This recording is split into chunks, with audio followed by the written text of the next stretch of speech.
I was ordered to forget what I saw in the jungle mist of 1937. The report was burned, the witnesses reassigned, and the patrol logs rewritten, but memory doesn't obey command. We were infantry, trained to recognize men, animals, and terrain. What moved beside us that night fit none of those categories. It walked like history itself had stood up and followed us, breathing through the fog. Welcome to Combat Lore Files, where the shadows of war live on. Hit subscribe and get nightly drops of stories like this. The jungle did not welcome us, did not threaten us, did not even watch us. It simply closed its mouth and waited.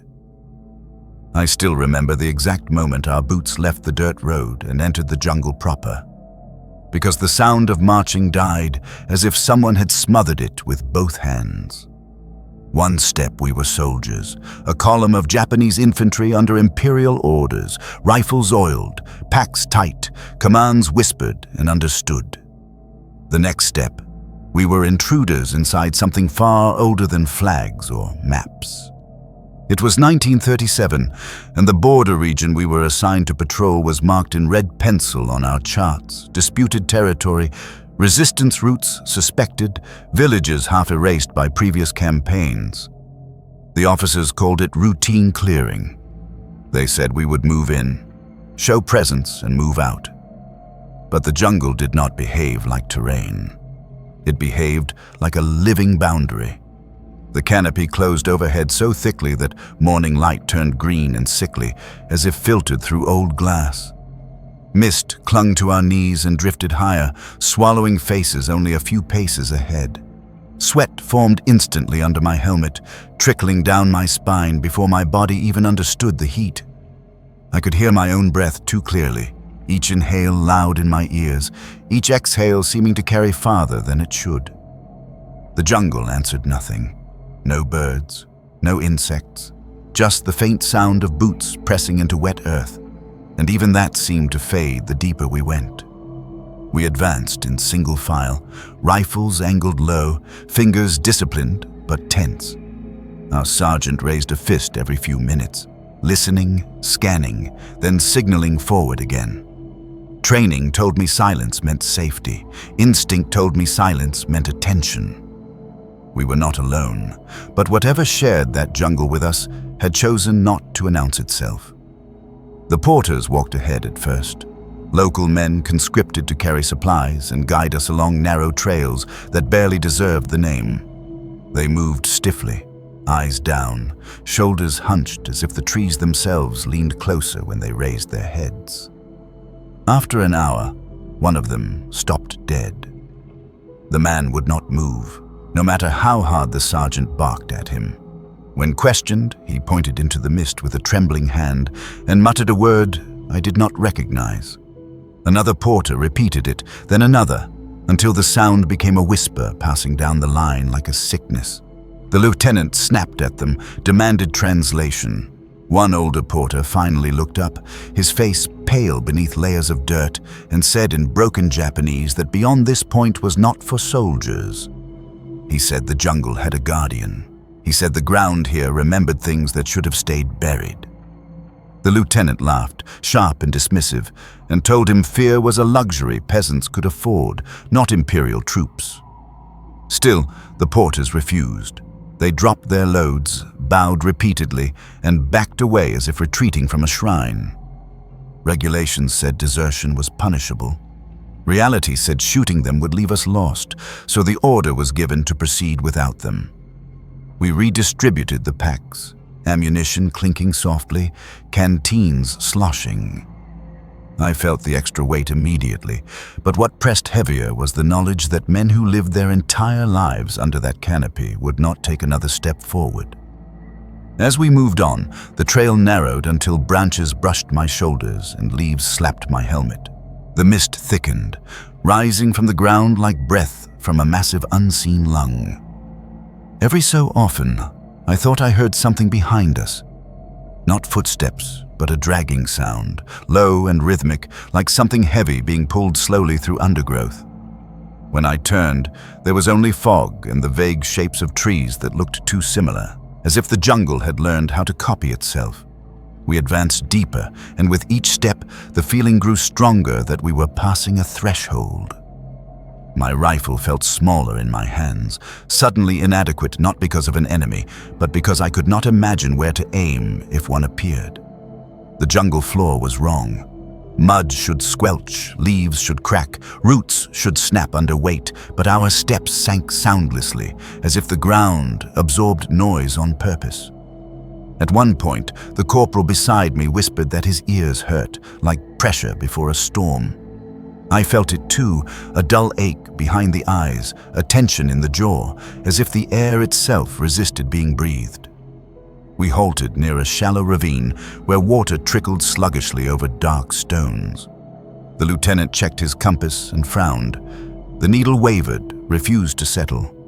He tapped it, cursed under his breath, then ordered a short rest. As we drank, I noticed something that made my stomach tighten. There were no insects near the water. No flies, no frogs, no signs of life at all, only deep impressions in the mud along the bank, partially filled with mist. At first glance, they looked like eroded footprints, maybe from machinery or animals, but they were too evenly spaced, too deliberate. I said nothing. None of us did. We had all noticed. Saying it aloud would make it real. When we resumed movement, the jungle seemed to lean inward. Vines hung lower, branches drooped closer, and the mist grew thick enough that I could no longer see the man 5 steps ahead of me. Commands were passed by touch now, a squeeze of the shoulder, a tap on the arm. My heart pounded harder, not from exertion but from anticipation, the kind that crawls up your throat and makes swallowing difficult. Somewhere far off, so deep it felt more like vibration than sound, there was a low, rolling noise. It was not thunder. The sky above the canopy showed no sign of storm. It was not artillery.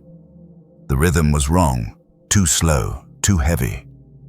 It came once, then again, spaced far apart, each time followed by a faint tremor beneath my boots. The sergeant raised his fist again, but this time his hand shook. We stood there, sweating, listening, surrounded by mist and ancient trees that seemed to watch without eyes. The noise stopped. The silence returned, thicker than before, pressing in until my own thoughts sounded loud.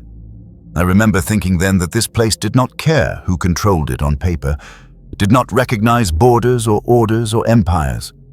We were not clearing resistance routes. We were walking into something that had been undisturbed for longer than any war I knew. And as we moved forward once more, deeper into that green silence, I understood that the porters had not abandoned us out of cowardice. They had turned back because they knew what listened from the mist, and they knew that once it answered, there would be no turning back. We thought fear belonged only to the locals, until the jungle began answering us back. At first light, the jungle showed us proof that something had passed through long before we ever raised our rifles. Dawn came without color. The jungle did not brighten so much as thin out, the mist lifting just enough to reveal shapes while still hiding distances.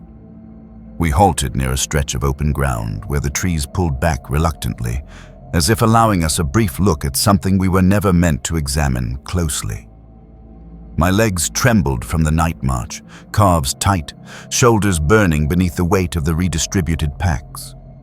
Sweat had dried into salt along my collar, and my mouth tasted of metal and old fear. The order came to rest, rifles grounded, men crouching low, eyes still scanning. I stepped forward to relieve myself near a patch of exposed mud where rainwater had pooled and drained unevenly. That was when I saw it. At first, my mind refused to assemble the shape correctly. It looked like a depression made by something heavy, but the edges were too clean, too intentional. I knelt, ignoring the ache in my knees, and brushed away a thin layer of leaves with my hand. What emerged made my breath catch painfully in my chest. 3 deep impressions formed a single print, each toe thick, rounded, and sunk so far into the mud that water seeped slowly upward to fill the hollows. The span of it was wider than my torso. I placed my helmet beside it without thinking. and the comparison made my stomach tighten. This was not erosion. This was not machinery. This was a foot. I called softly for the corporal, careful to keep my voice low, as if whatever made the mark might still be listening. He crouched beside me, stared for several long seconds, then swore under his breath. We followed the impressions forward, step by measured step, and with each one the reality pressed heavier. The spacing between the tracks was wrong for any animal I knew. Too wide, too deliberate. Each print was set with a rhythm that suggested balance, intelligence, intention. The lieutenant joined us, his face hardening as he took in the evidence. He ordered the men to fan out and search for broken branches, crushed undergrowth, snapped trunks, any sign consistent with an elephant or heavy equipment. But the jungle around the tracks was strangely intact. Leaves lay undisturbed. Saplings stood upright. Nothing matched the immense weight those impressions suggested. The lieutenant's jaw tightened. He said elephants sometimes moved carefully. He said erosion could mimic patterns. He said many things that sounded convincing only because rank demanded agreement. Yet even as he spoke, his eyes kept returning to the mud. The smell reached us next. At first it was faint, like stagnant water and decaying leaves, common enough in that environment. Then it deepened, thickened, carrying a sharp, oily edge that stung the nostrils. It reminded me of reptile enclosures I had seen as a boy, mixed with the sourness of old blood. Several men covered their noses instinctively. One retched quietly into the undergrowth. We advanced along the trail of prints, tension rising with every step. The ground dipped and rose, but the impressions remained consistent, never sliding, never stumbling. Whatever made them had moved through the jungle as if it belonged there, as if terrain meant nothing. My rifle felt heavier now, the wooden stock slick in my palms. I kept glancing upward, scanning the canopy for movement, but the trees stood silent, their leaves barely stirring. No birds fled, no insects scattered. The jungle watched, holding its breath. We came upon a shallow clearing where the prints curved sharply, circling a stand of thick ferns. In the center lay a crushed log, split not by forceful impact but by pressure, flattened as though stepped on absent-mindedly. The lieutenant knelt, pressed his hand against the wood, then pulled back slowly. The surface was still damp, the fibers freshly broken. This had not happened days ago. This had happened recently, very recently. Orders were whispered now, voices tight, rifles came up, fingers brushing triggers despite discipline. I felt my pulse in my throat, loud enough that I feared it would give us away. Every sense sharpened painfully. The smell grew stronger, clinging to the back of my tongue. Somewhere nearby, something exhaled, not a breath like a man's or an animal's panting, but a long, low release of air that vibrated faintly through the ground. It came once, then faded, leaving behind a silence so complete it felt like pressure on my skull. No one spoke. No one needed to. We all knew we were no longer following tracks left by chance. We were tracing the path of something that had chosen where to step and where to turn. The lieutenant finally ordered a withdrawal from the clearing, insisting we regroup and continue along a safer route. No one argued. As we moved away, I glanced back one last time. The mist had begun to settle again, rolling in low waves across the ground. The nearest footprint blurred, then softened, then vanished beneath white haze, as if the jungle itself were erasing evidence. That night, as we set a nervous perimeter and waited for darkness to fully claim the canopy, I could not shake the certainty that the tracks had not been leading us forward at all. They had been guiding us into a shape, into a pattern we could not yet see. And as the jungle settled around us, thick and watchful, I understood with growing dread that by nightfall, the tracks were no longer ahead of us, they were circling. Some truths survive conquest by learning how to whisper instead of shout. We captured the villager just after midday, when the heat pressed down hard enough to make thinking feel slow and deliberate.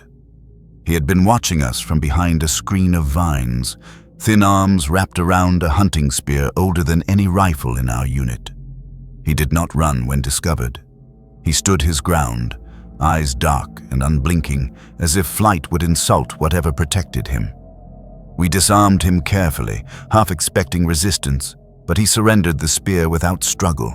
His hands shook, though not from fear of us. I noticed that immediately. Fear has a particular shape. This was something else. He was bound and brought into the center of our temporary halt, where the jungle opened just enough to let light spill downward in broken shafts. The lieutenant questioned him through gestures and fragments of shared language, demanding information about resistance fighters, hidden paths, nearby villages. The villager listened politely, head tilted as if indulging a child. When he finally spoke, it was not to answer any of the questions we asked. He pointed instead to the ground beneath our boots. His words came slowly, carefully, as though chosen from a story too heavy to rush. He said this land was not empty, and it was not neutral. He said the jungle had a guardian that walked upright and shook the earth with each step. He called it the Walking Thunder. He said it was older than names, older than the first people who learned how to cut paths through the trees. Tribes came and went, borders shifted, banners burned, but the Walking Thunder remained. According to him, it slept beneath the canopy, waking only when the land was wounded deeply enough. Blood, he said, had weight. When too much soaked into the soil, it called to things that remembered earlier ages. The lieutenant dismissed it at once, accusing the man of superstition, of trying to frighten us into retreat. The villager did not argue. He only met my eyes, and in that moment I felt as though he were not warning us for our sake, but informing us of a consequence already set in motion. He was confined nearby, under guard, while the rest of us prepared to move again. I stayed close, offering him water, more out of curiosity than kindness. When I asked him why he watched us instead of hiding, he answered without hesitation. He said he wanted to see which men carried the sound of death with them. He said soldiers always did. As afternoon bled into evening, the jungle changed its posture. Light faded unevenly, swallowed by leaves long before the sun truly set. The mist returned, thicker than before, creeping upward until it wrapped around our legs and coiled at chest height. We moved cautiously, guided by memory more than sight, the villager's words clinging to my thoughts like damp cloth. Every snapped twig made muscles tense. Every shift of shadow felt intentional. Then the sound came. It began as a vibration, so deep it registered in the ribs before the ears. A single call rolled through the trees, low and resonant, carrying a weight that pressed against the chest. It was not a roar in the way animals announce themselves. It was slower, longer, as if shaped by lungs built for patience rather than panic. The jungle answered by falling even quieter. No echo followed. The sound did not bounce or scatter. It was absorbed, drawn inward, leaving behind a silence that felt sharpened. Several men whispered that it might be distant thunder, but the sky above the canopy showed no sign of storm, and the rhythm was wrong. Too deliberate, too controlled. The villager closed his eyes when he heard it. He did not pray. He simply bowed his head as one might when a procession passes. Another call followed, closer this time. The ground beneath us trembled faintly, enough to ripple the surface of standing water. I felt it through the soles of my boots, a slow pulse that traveled upward and settled in my bones. The lieutenant ordered us into a tighter formation, rifles raised, voices hushed to near silence. Fog thickened until even the outlines of men beside me blurred into pale shapes. Sound became everything. Each breath, each rustle of fabric, each distant measured call that drifted through the mist with terrifying clarity. I realized then that whatever moved through that jungle did not need to see us to know where we were. It spoke in vibrations, in pressure, in signals that traveled through earth and air alike. The villager looked at me once more before being dragged to his feet for relocation. His eyes held no triumph, no fear, only certainty. As the fog closed in and the calls drew nearer, I understood the truth of his warning. When the mist thickened, sound became our only warning, and it was getting closer. At dawn, the jungle revealed what the night had only hinted at, and it did so without mercy. Morning should have brought relief. In every campaign I had known, dawn meant clarity, visibility, the return of structure after a night ruled by imagination. But when the sky lightened above the canopy that morning, the jungle did not open itself to us. It closed tighter. The mist thickened instead of lifting, rolling in low and fast, swallowing ground, trees and men alike as if poured deliberately into our path. Visibility collapsed to only a few meters, shapes dissolved into pale shadows, and distance became a lie our eyes could no longer measure. We advanced cautiously, patrol spacing reduced, boots placed carefully to avoid noise that now felt dangerously loud. My breath fogged the air inside my helmet. Sweat chilled on my spine despite the heat. The mist moved against us, not with the wind, but in slow, creeping waves that seemed to flow around trunks and rocks with intent. I had the unsettling sense that it was not weather at all, but something released. Then the ground trembled. At first it was subtle, like the vibration from distant artillery felt through soil long after the sound fades. My rifle quivered slightly in my hands, wood tapping softly against metal. Several men froze at once, instinct overriding orders. Another tremor followed, stronger, sending ripples through puddles at our feet. Somewhere ahead, something massive shifted its weight. The sound that accompanied it was not a roar, but a deep, resonant movement, flesh, scale, and earth interacting. I raised my eyes into the fog, straining to separate illusion from form. That was when the silhouette emerged. It did not appear suddenly. It resolved slowly, like an old photograph developing in chemical solution. A dark, vertical mass stood where moments before there had been only mist. As it moved, the fog parted reluctantly, revealing a shape that refused to fit into any category my mind offered. A tail dragged behind it, thick and heavy, carving a shallow furrow through the undergrowth. The torso rose impossibly high, shoulders brushing the lower canopy, the head extending above it, breaking the line of leaves like a moving hill. The skin caught faint light in ridged segments, layered like armor plates worn by something that had never needed to evolve beyond protection. My throat tightened. I could not tell where the jungle ended and the thing began. Vines clung to its sides as if unsure whether to let go. Leaves slid from its back when it shifted, raining softly to the ground. Each step caused a dull impact that traveled up through my legs and settled painfully in my chest. Rifles came up across the line without command, barrels trembling not from recoil but from the effort of holding them steady. No one fired. Training told us to identify targets, assess threat, receive orders. Instinct told us that firing would be meaningless. The creature moved laterally, parallel to our formation, its immense shape partially obscured by fog and foliage, yet unmistakably present. I caught a glimpse of its head turning slightly, not snapping toward us, but angling as if listening. Its eye, singular in my memory, though logic tells me there must have been two, reflected nothing. It was dark, ancient, uninterested. We were not prey. We were disturbance. The lieutenant's voice failed him when he tried to speak. His mouth moved, but no sound emerged. The sergeant's hand hovered in the air, frozen between signals. The only noise was the slow, controlled movement of that body through the jungle, and beneath it all, the steady vibration that suggested a mass beyond anything I had ever imagined sharing terrain with men. Time stretched. Seconds felt like minutes. I became acutely aware of the smell, stronger now, thick and oily, filling my lungs with each breath. It carried the scent of damp stone, decaying vegetation, and something reptilian that stirred an instinctive revulsion. The creature paused. One enormous foot lifted and settled again, pressing deep into the earth, compressing soil and roots until water surged up around it. The impact knocked one man to his knees. Still, no one fired.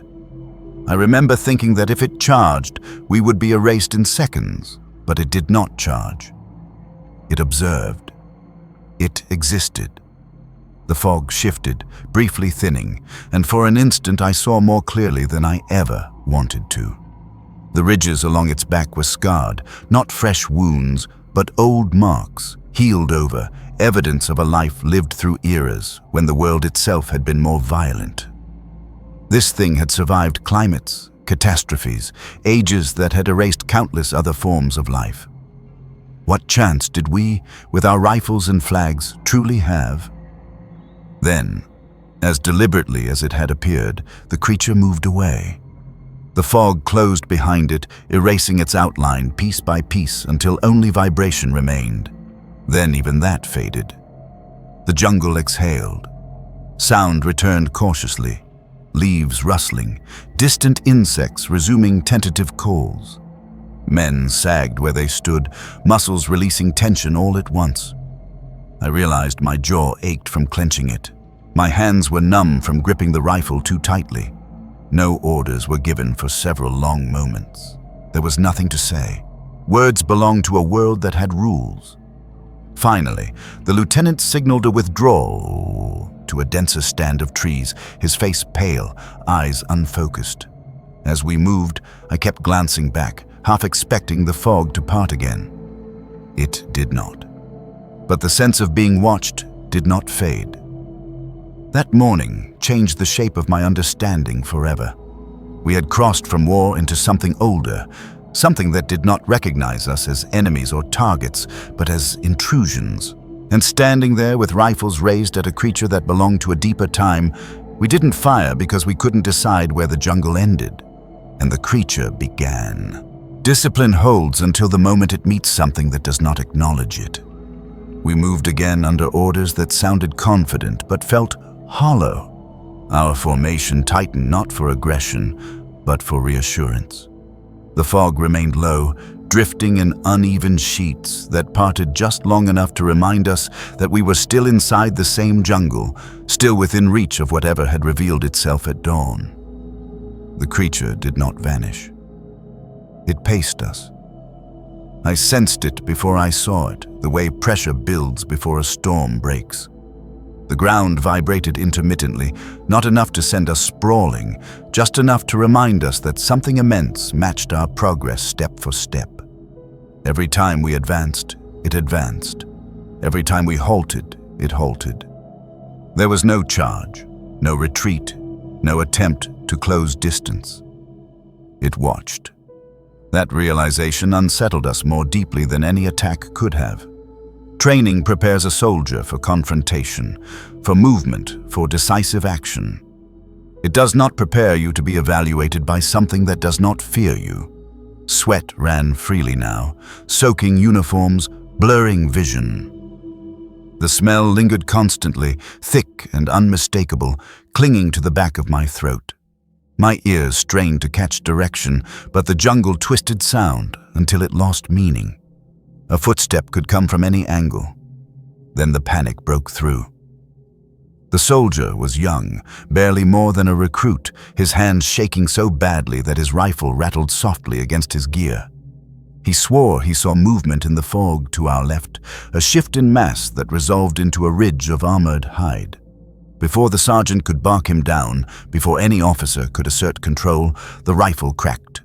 The sound of the shot was shockingly loud, tearing through the jungle like an insult. The bullet vanished into the fog and struck something solid. There was no flinch, no cry of pain, no sign that the impact had mattered at all. For a heartbeat, nothing happened. Then the roar came. It did not sound like anger.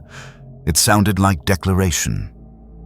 The air itself seemed to compress and then explode outward, a rolling concussion that flattened grass, snapped branches, and knocked men off their feet as if swatted aside. I hit the ground hard, breath driven from my lungs, ears ringing painfully. Birds erupted from the canopy in a screaming cloud, wings beating frantically as they fled in every direction. The roar echoed, not bouncing, but layering upon itself, each wave heavier than the last.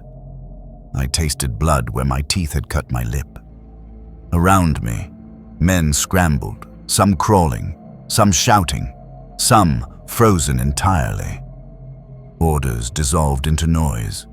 The creature surged closer, not charging, but asserting presence. The fog thinned just enough for me to see the massive curve of its flank, the ridged hide unmarred by the bullet's strike. The young soldier who had fired stared at it in disbelief, his face slack, rifle dangling uselessly from his hands. Training shouted to fire, to concentrate fire, to bring it down through volume, if nothing else. Instinct screamed that such actions would only invite annihilation. Several men fired anyway, bursts of panicked shots that tore leaves and bark from trees, raising clouds of debris. None of the impacts produced any visible effect. The creature did not stumble. It did not accelerate. It did not acknowledge us beyond another deep, resonant vocalization that vibrated through bone and marrow alike. The sergeant tackled one man to stop him from emptying his magazine blindly. The lieutenant screamed for ceasefire, his voice hoarse and cracking, barely audible beneath the chaos. Discipline fractured completely in that moment. Some men dropped prone, pressing themselves into the mud as if hoping to disappear. Others tried to retreat, stumbling over roots and each other. I forced myself upright, heart hammering, rifle raised more from habit than belief. The creature shifted again, stepping closer, its footfall shaking the ground with casual power. I could see the texture of its skin now, layered and scarred, a surface shaped by time rather than battle. This was not an enemy that could be suppressed or intimidated. It was not responding to us as combatants at all. We were noise. We were disturbance. The jungle around us seemed to lean inward, branches creaking, leaves trembling in response to the vibrations. For one terrifying moment, I was certain it would end us there, that our presence had crossed some invisible line that could only be answered with destruction. Then it stopped. The roar faded, leaving a ringing emptiness in its wake. The creature turned slightly, massive head angling away, and began to move again, still parallel, still watchful, but no longer closing distance. It had made its point. We gathered ourselves in shaken silence, bruised, bleeding, humiliated. The young soldier was dragged back into formation, sobbing quietly, his weapon confiscated. No one reprimanded him. No one could. We resumed movement under an unspoken understanding that something fundamental had shifted.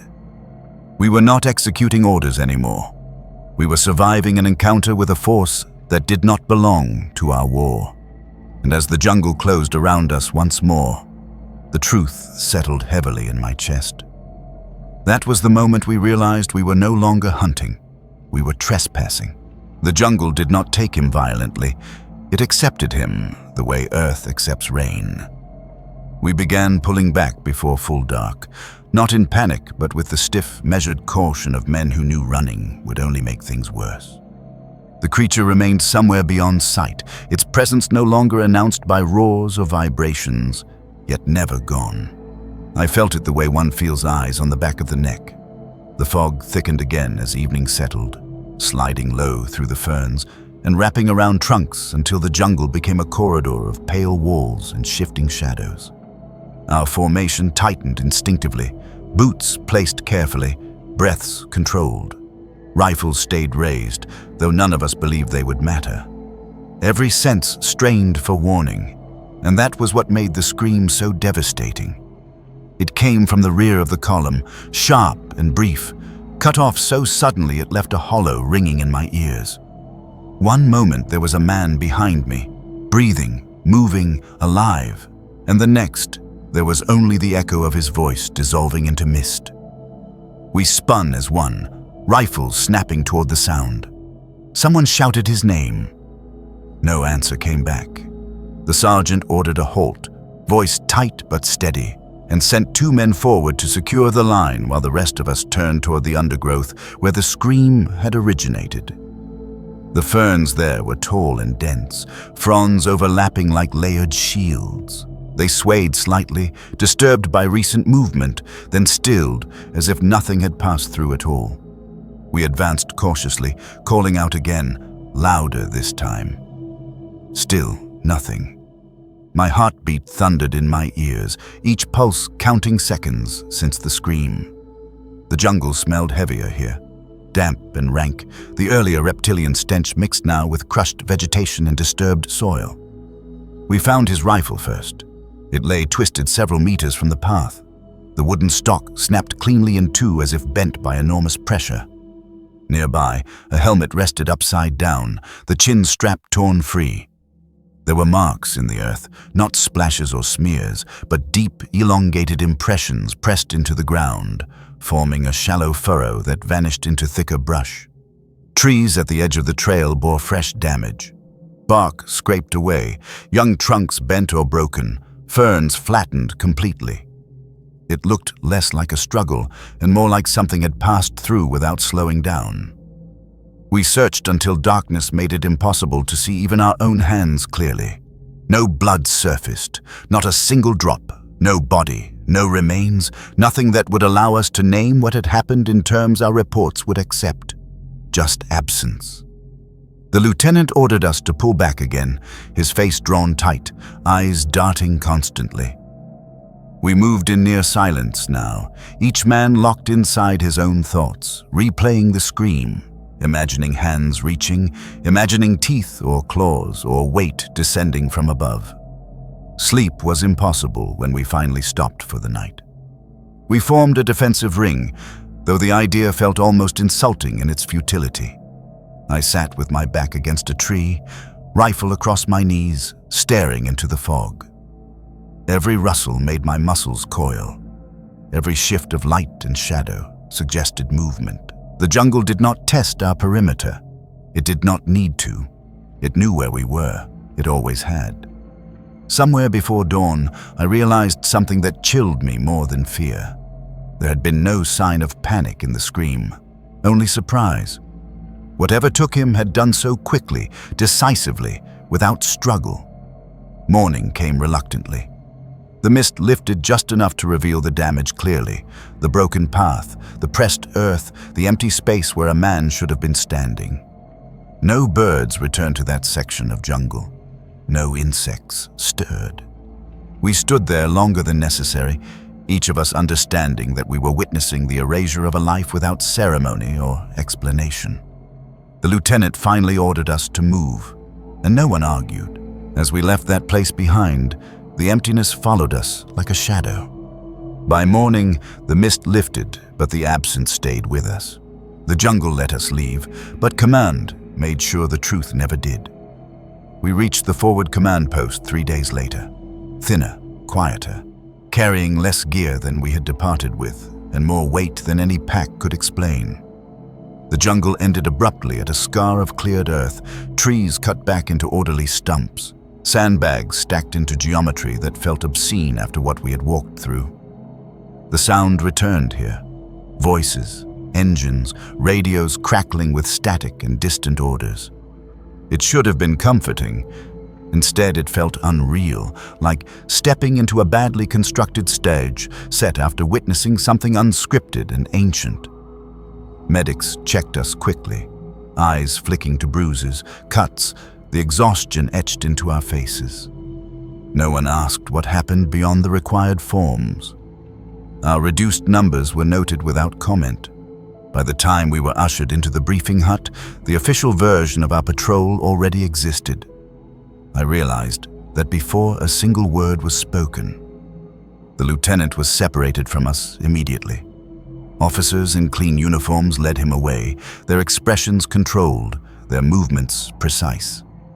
We were told to wait. Hours passed. When my turn came, I was escorted into a narrow room lit by a single bulb that hummed faintly overhead. A desk sat between me and a captain I did not recognize. Papers were arranged neatly before him, aligned with the edge of the table as if symmetry itself enforced order. He did not ask me to sit. He asked me to listen. He told me the patrol had encountered difficult terrain, poor weather, and local wildlife. He told me one man had been lost due to a fall during a night maneuver. He told me confusion and fear had caused exaggerated perceptions. Then he slid a statement across the desk. It was already written. My name was typed at the bottom, space left for my signature. I read it slowly, line by line, my hands trembling despite my effort to steady them. The words described a version of events so clean, so reasonable, that for a moment I felt dizzy, as if reality itself were being overwritten. I looked up, intending to protest, to explain that what we had seen could not be reduced to erosion and accidents. The captain's expression did not change. He leaned forward slightly and spoke in a lower voice. He said, "Records are weapons." He said not all enemies wear uniforms. He said some truths damage morale more effectively than artillery.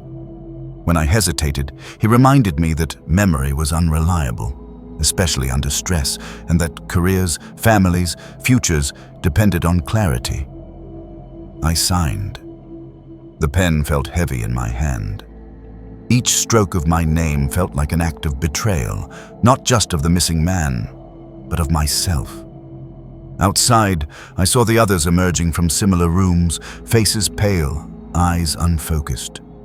No one spoke. Our journals were collected under the pretense of inspection and never returned. Maps were updated. Casualty lists were revised. The missing soldier's name appeared once, then was struck through and replaced with a notation: jungle accident. I wanted to argue, to insist that accidents do not leave crushed rifles and empty earth where a human life once stood. But the language of command did not include such distinctions.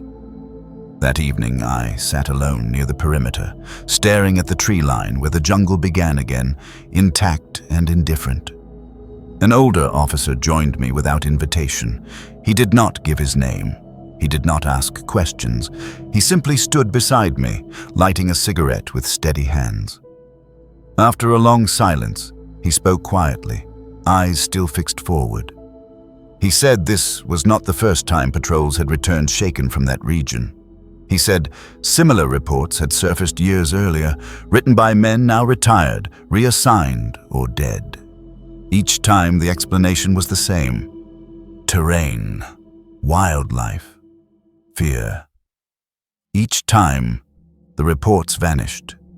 He exhaled smoke slowly and told me that some parts of the world do not belong to those who draw borders. Then he left, as silently as he had arrived. That night, I could not sleep.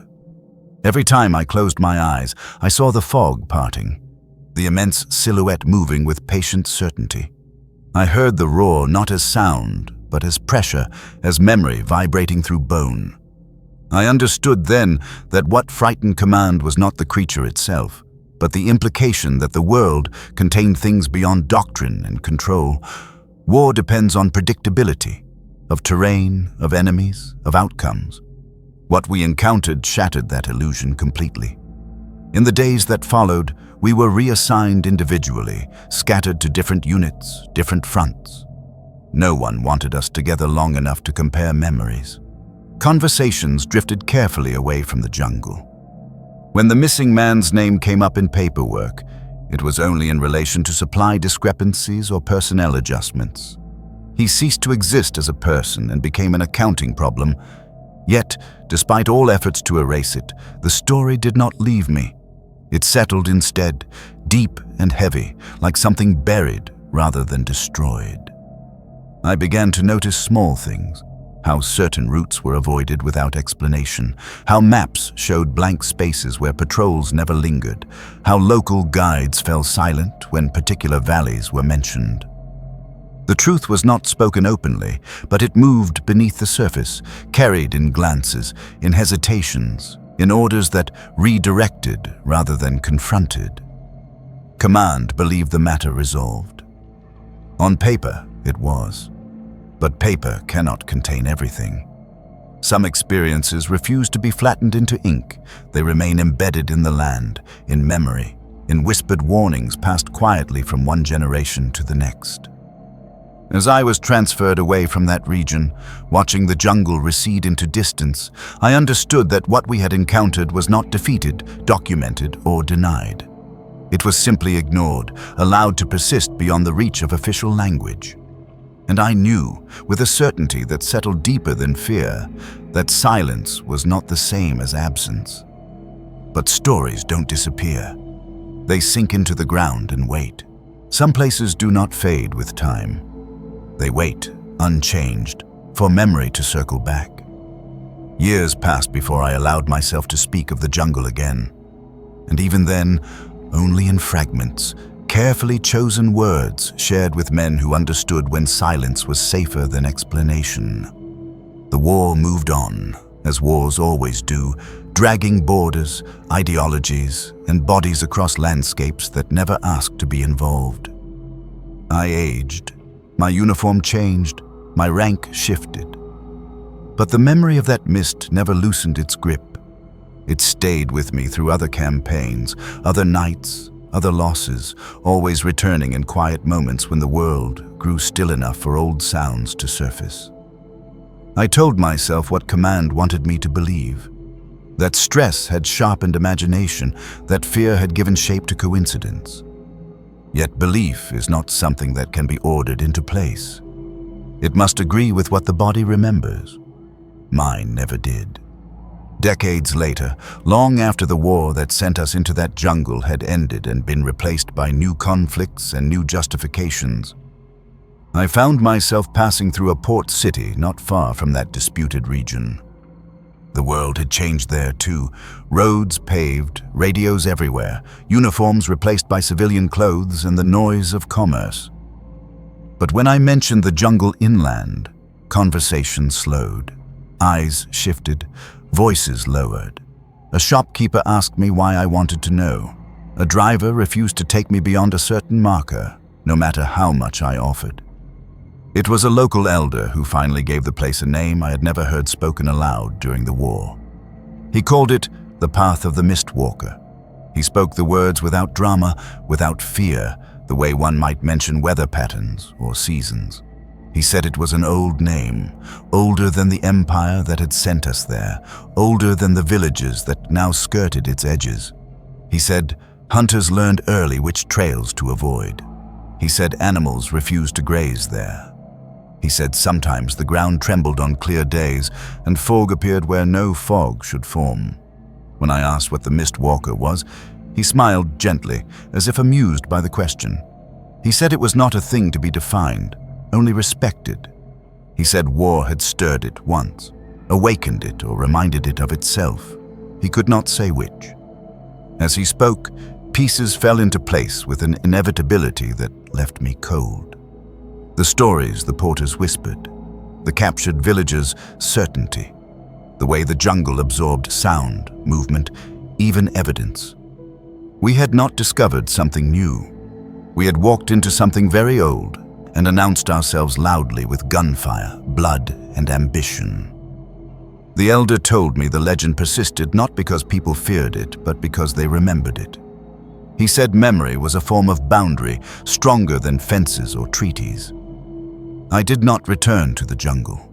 I did not need to. The knowledge that it remained unchanged, that it continued to exist beyond maps and reports, was enough. What unsettled me most was not the creature itself, but the realization of how easily our presence had been erased from its narrative.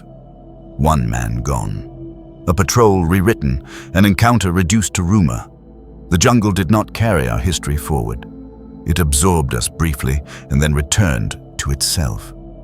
In the years that followed, I watched new generations argue over what was possible, what was real, what belonged to myth, and what belonged to science.